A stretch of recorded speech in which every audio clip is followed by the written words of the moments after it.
Senator Baldwin. Thank you. And I'll associate myself with those comments also. I want to thank the chair and vice chair for hosting this vital hearing today to discuss the administration's request for a response to recent natural disasters. I will add that the administration's request includes just about $4 billion in supplemental funding within the jurisdiction of the Labor, Health, and Human Services and Education Subcommittee.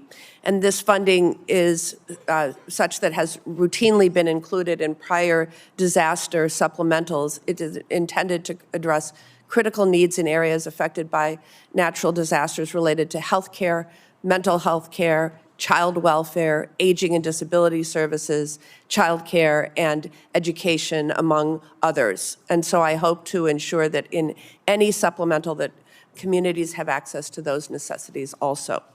I want to associate myself with Senator Moran's comments, global comments, but also about the impact of disasters on rural America and in my state, in particular, to the dairy industry. Ms. Torres Small, I wrote to the Department of Agriculture this summer to sound the alarm on challenges that Wisconsin dairy farmers were facing due to no fault of their own. These are things like extreme weather events, drought, as was mentioned by Mr. Moran, highly pathogenic avian influenza, and the high input costs of fuel and fertilizer. They have shared their concerns with me as they strive to recover from these challenges. However, they have found that existing resources and risk management tools at the USDA do not meet their needs. Last Congress, as then chair of the Agricultural Appropriations Subcommittee, I made the request of the agency to establish a direct assistance program for organic dairy farms facing similar challenges. Your agency responded by creating the Organic Dairy Marketing Assistance Program, and it has been a resounding success, providing multiple rounds of direct assistance to the organic dairy sector. Given the success of that program in addressing challenges faced by the organic sector, do you think a comparable direct financing assistance program for conventional dairy would help mitigate the loss of family farms in a state like Wisconsin?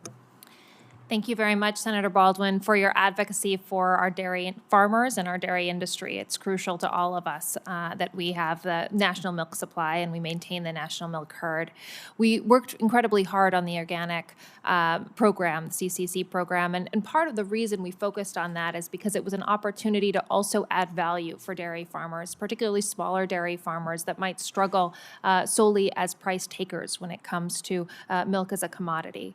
But we recognize that there's lots of ways that we need to support milk and dairy farmers.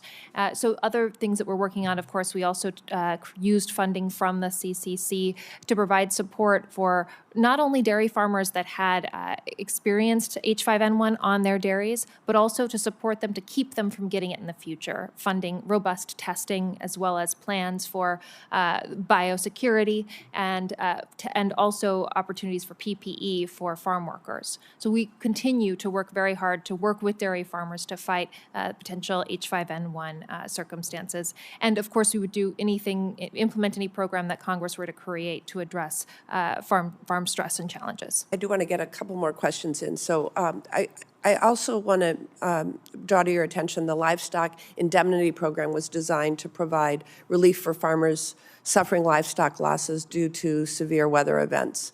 McFarlane Pheasants in Wisconsin is the largest pheasant producer in the country. They were denied assistance despite losing over 50,000 birds due to an E2 tornado in this past summer. After my office conducted casework on the farmer owner's behalf, we learned that USDA denies these claims and discourages farmers from applying because USDA interprets the statute as excluding game birds. And I don't agree, and I want to see this change. Given the increasing frequency of severe weather events and the critical financial impact of them on farmers, is the USDA prepared to reconsider its interpretation of the Livestock Indemnity Program eligibility criteria? We'll continue to discuss with you that interpretation. As you know, the statutory language allows for poultry for commercial use. And since 2009, USDA has had this regulation that did not allow coverage for birds that are used for hunting. And so we would love to follow up with you. Know that also as the Farm Bill is being discussed, it might be an opportunity to clarify congressional intent.